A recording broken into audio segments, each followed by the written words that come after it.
প্রিয় পঞ্চম শ্রেণীর শিক্ষার্থীরা, এসব পড়াশোনা করি চ্যানেলের পক্ষ থেকে তোমাদেরকে অনেক অনেক অভিনন্দন। তোমরা ভিডিও থাম্বনেইলেই দেখেছো আসলে পঞ্চম শ্রেণীর সমস্ত অধ্যায়ের ক্লাসগুলো আসলে খুঁজে পেতে কিভাবে তোমরা খুঁজে পাবে, আমরা সেই বিষয়টা আজকে এই ভিডিওতে দেখাবো। তো অনেকেই আসলে প্লেলিস্ট খুঁজে বের করতে পারে, অনেকে পারে না, তাদের জন্যই আজকে আমাদের এই ক্লাসটা।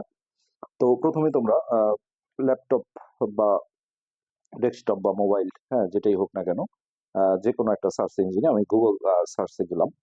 তো এখানে সার্চ বক্সে ধরো যে প্রথমে ইউটিউব লিখে নেবে, ইউটিউব দিয়ে এইটা দেখো, ইউটিউবে আমি ঢুকলাম।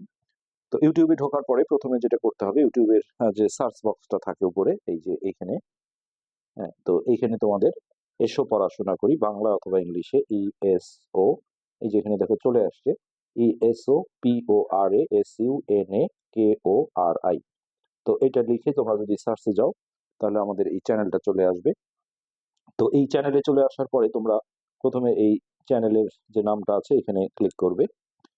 তারপরে দেখো এখানে তোমরা দেখতে গেলে ভিডিওতে যাবে না, ভিডিওতে গেলে কিন্তু খুঁজে পাবে না, কোথায় আছে ঠিক নেই। তো এইভাবে স্ক্রল করে একটু নিচের দিকে যাবে।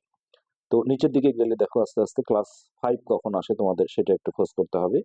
এইভাবে যদি নিচের দিকে যেতে থাকো, এটা ক্লাস 9-10 এর গুলো আছে, এই যে পঞ্চম শ্রেণী চলে আসছে দেখো, 9-10 এর পরে পঞ্চম শ্রেণী আছে। তো এই পঞ্চম শ্রেণীর এই যে এইখানে ক্লিকটা দিতে হবে, ক্লাস 5 ম্যাথ।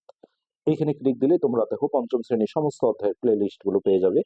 হ্যাঁ, তো কেউ যদি প্রথম অধ্যায় দেখতে চাও, এখানে ক্লিক করলে প্রথম অধ্যায়ের সবগুলো ভিডিও তোমরা পেয়ে যাবে। আমি একটা চেষ্টা করি, এই যে এখানে দেখো তৃতীয় অধ্যায় গুণিতক, গুণনীয়। এখানে কিন্তু আমরা সমস্ত হচ্ছে যে একদম পেজ ভিত্তিক, হ্যাঁ অনুশীলনীর অঙ্ক সহ এটা দেয়া আছে। এইভাবে তোমরা যে কোনো চ্যাপ্টারের অঙ্ক কিন্তু এখান থেকে দেখে নিতে পারো। আশা করি বুঝতে পেরেছো। তো আজকের পার্ট এখানে আমরা শেষ করছি। ধন্যবাদ।